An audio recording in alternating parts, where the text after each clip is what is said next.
ഞാനിന്ന് എത്തിയിട്ടുള്ളത് നമ്മുടെ കുറ്റൂര് വഴിയിലാണ് കേട്ടോ. കുറ്റൂര് വഴി എന്ന് പറഞ്ഞു കഴിഞ്ഞാൽ നല്ല ഭംഗിയുള്ള സ്ഥലമാണ് കേട്ടോ. ഒന്നും ഞാൻ പറയേണ്ട കാര്യമില്ല എന്ന് നിങ്ങൾക്കും അറിയാം.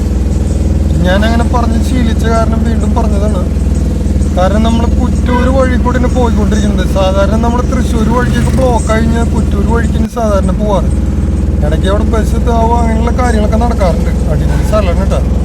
നമ്മളിപ്പോൾ എന്താ പറയുക, മാട്ടുപ്പെട്ടിയിലേക്കും ഊട്ടിയിലേക്കൊന്നും പോകേണ്ട കാര്യമില്ല. എന്നുകൊണ്ട് എന്താ ഈ വർഷക്കാലത്ത് നല്ല ഒരു കണ്ടില്ലേ, ആ ഒരു പാലത്തിൻ്റെ അവിടെ നോക്കി കഴിഞ്ഞാൽ നമ്മുടെ ശോഭ സിറ്റിയും കാര്യങ്ങളൊക്കെ കാണും.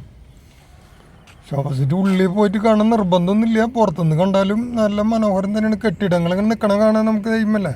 സംഗതി എറണാകുളത്തും മറ്റുള്ളടത്തൊക്കെ പോയി കഴിഞ്ഞാൽ കാണാവുന്ന ഒരു സംഗതി തന്നെയാണ്. ഇന്നിപ്പോൾ കാർമേഘങ്ങളൊക്കെ വന്നിട്ട് ഇങ്ങനെ നിൽക്കണ കാണുമ്പോൾ ഒരു പ്രത്യേക ലുക്കുണ്ട്. 3 സംഗതി പാടത്തിന് നിൽക്കണത്. പാടത്തത് പണിത് കാരണം പുറത്തേക്ക് നമ്മുടെ അവിടേക്ക് വെള്ളം കയറുന്നുണ്ട്. നമ്മളത് പറഞ്ഞിട്ട് വലിയ സംഭവങ്ങളൊന്നും ഉണ്ടാക്കാൻ പോകണില്ല. കാരണം വെച്ചിട്ടുണ്ടെങ്കിൽ ഇപ്പോൾ അവർക്ക് വലിയ വലിയ ആൾക്കാരെ നമ്മളെന്തെങ്കിലും പറഞ്ഞു കഴിഞ്ഞാൽ വലിയ സംഭവം. അപ്പോൾ അതുകൊണ്ട് അതിന് നിൽക്കണില്ല. കാരണം വെച്ചിട്ടുണ്ടെങ്കിൽ എല്ലാവരും വീട് പണിത് താമസിക്കട്ടെ, നമുക്കും അതല്ല വേണ്ടത്. വീടില്ലാത്തവർക്കും താമസിക്കുക വേണ്ട എന്ന് പറഞ്ഞ പോലെ പാടത്തായാലും പറമ്പിലായാലും കാര്യങ്ങൾ നടക്കട്ടെ. നമ്മൾ കൂടുതലായിട്ട് പറയാൻ നിൽക്കില്ല. അപ്പം നമ്മളിപ്പോൾ അത് വീണ്ടും കുറ്റൂർ വഴി കൂടെ യാത്ര ചെയ്തുകൊണ്ടിരിക്കുകയാണ്. ഓരോരുത്തർ പണിയുമ്പോഴാണ് അതിൻ്റേതായിട്ടുള്ള ആ ഒരു ഭംഗി നമുക്ക് ആസ്വദിക്കാൻ പറ്റുന്നത്. ഇപ്പോൾ ഇതിവിടെ കണ്ടില്ല എന്നുണ്ടെങ്കിൽ എനിക്ക് ഇത്രയും പറയാൻ പറ്റില്ല.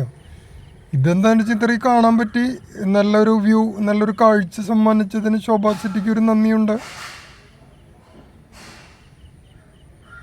അപ്പോൾ ഓക്കെ, താങ്ക് യു.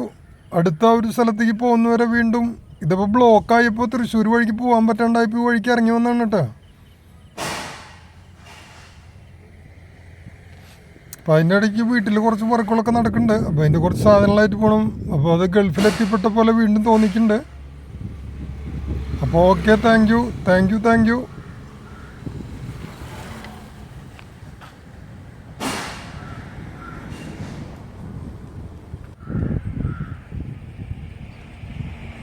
കൂടെ ഗോഡ്സനും ഉണ്ട്.